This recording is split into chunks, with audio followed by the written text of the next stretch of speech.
Very warm in the east and north.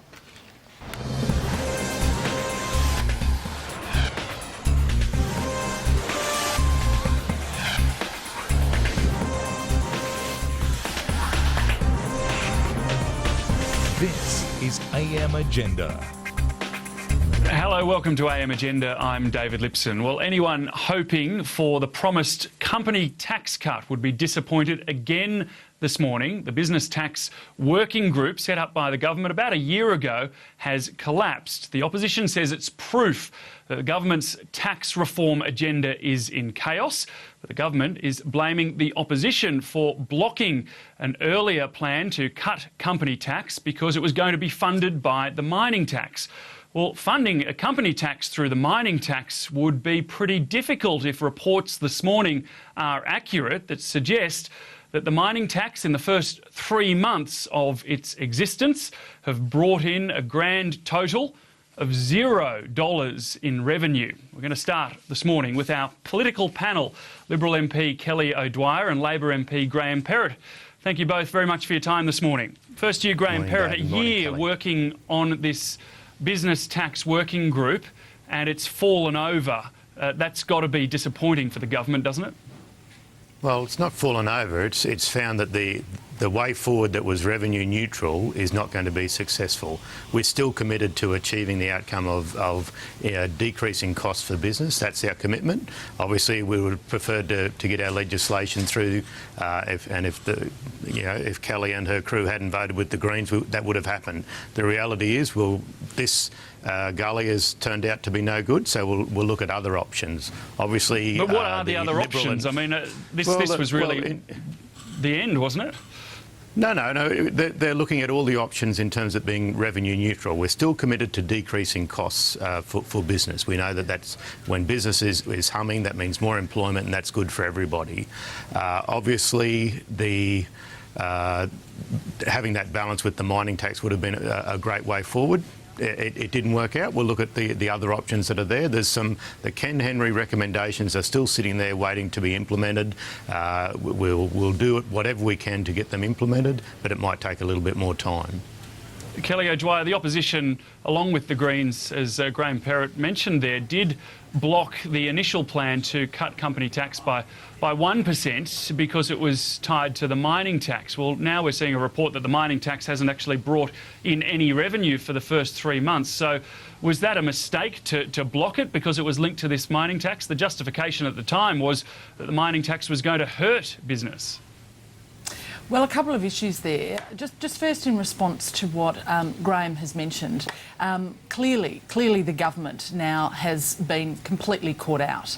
They promised over 100 times that they were going to be reducing the company tax rate, more than 100 times, and yet this has been seen to be a complete fraud on Australian business, particularly small business, who most definitely require this sort of tax break, and it's a fraud on them because, of course, the tax working group has said it's impossible. The government gave them an impossible task to try and deliver on this.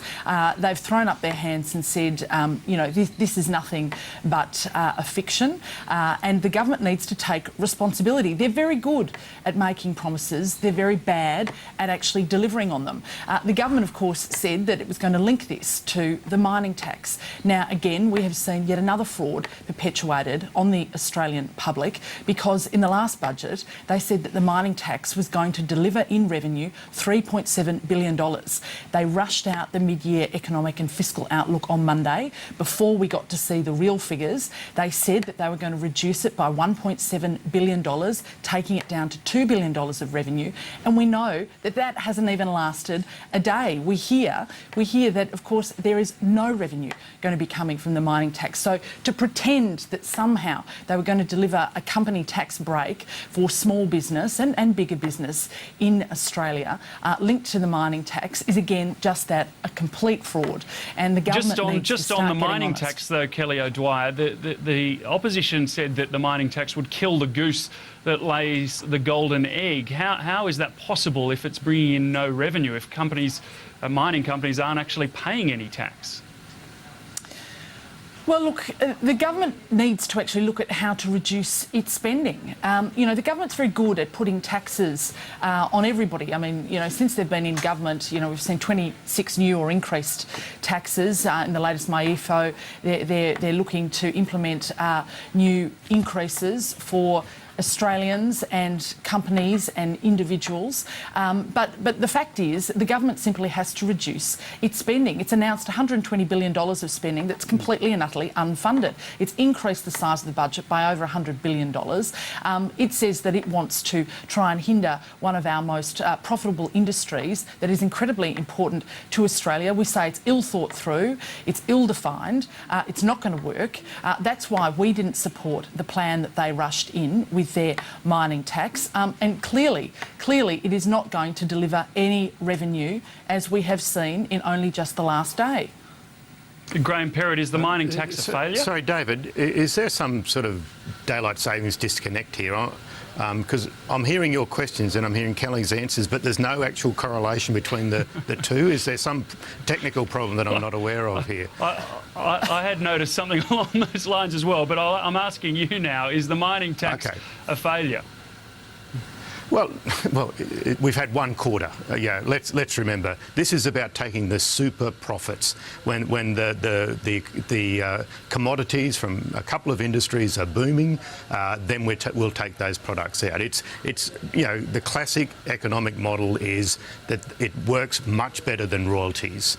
Okay, royalties is just whenever they're digging stuff out of the ground or taking gas, then the state governments take the cream through the process. The reality is super profits is the way to go. Now, obviously, in terms of the cyclical demand coming out of the world at the moment, the super profits aren't there, and we've also been somewhat, say, overly accommodating of the mining industry because there's so much investment going on at the moment. I think about a $250 billion in investment in Australia at the moment. So at the moment they're building up, ready to produce a lot more.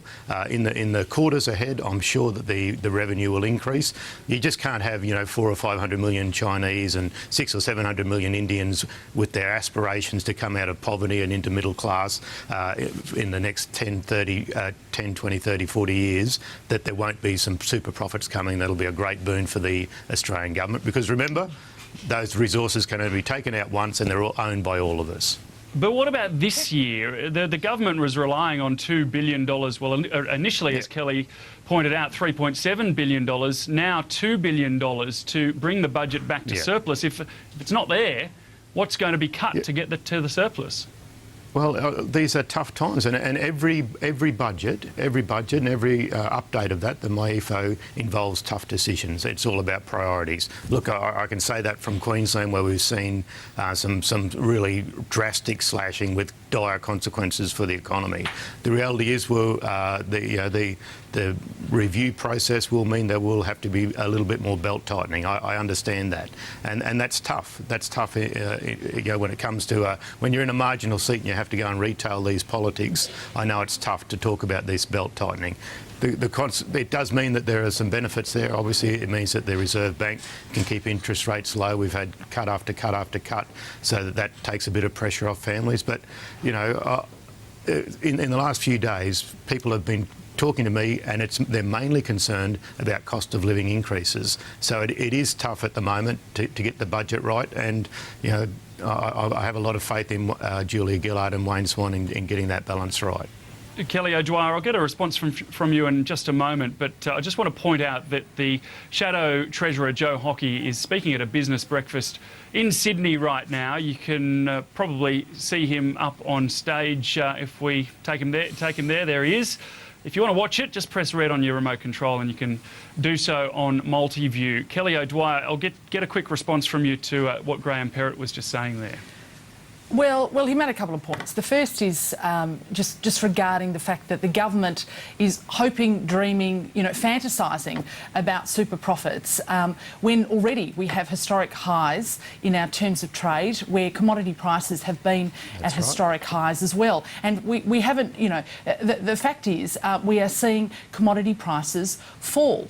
The government, of course, is banking on them staying at historic highs. We're also seeing competitors come online throughout the world. So the idea that somehow, China is going to be forced to only come to us to actually supply this is a complete fiction. So that's point number one. Point number two, regarding cost of living, I would agree with Graham. I would agree with Graham that, in fact, people are very concerned about cost of living. This is something that greatly concerns them. I certainly know in my own electorate this is a very, very big issue. And yet, despite the fact that the government is talking the talk about cost of living, we are seeing them making it much, much harder for Australians, particularly Australians with families. I know in the instance of private health insurance, they've already ripped $2 billion out of private health insurance, making healthcare costs more expensive. In the latest MyEFO, they've ripped another $1 billion out of it. And this is after we saw the figures be released about the increase in the September quarter of healthcare costs going up by 4.5%. I mean, the government we've needs to just get got a real. couple of minutes. Just got a couple of minutes left in this panel. I want to talk about Craig Thomson, of course, those dramatic raids yesterday of Graham Perrott, to be relying on Craig Thomson and Peter Slipper's vote at the moment. Does that erode confidence in this Gillard government? Well, look, it's obviously Craig Thomson's in more trouble than Flash Gordon at the moment, and that is a difficult set of circumstances. He was elected the same time as me. I'd consider him a friend. But I do believe fundamentally, and I'm sure Kelly and the rest of the opposition would believe fundamentally, in natural justice and due process.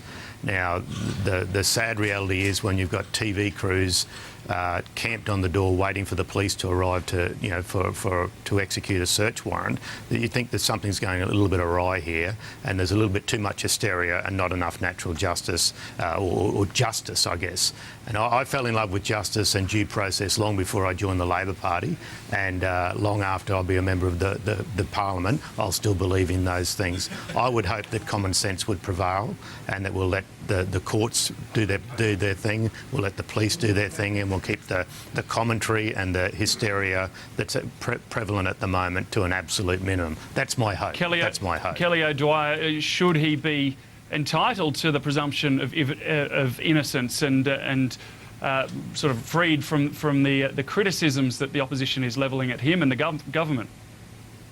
Well, David, what I would say is, of course, every Australian in our justice system is entitled to the presumption of innocence. But let's put it into a little bit of context here. This is not hysteria.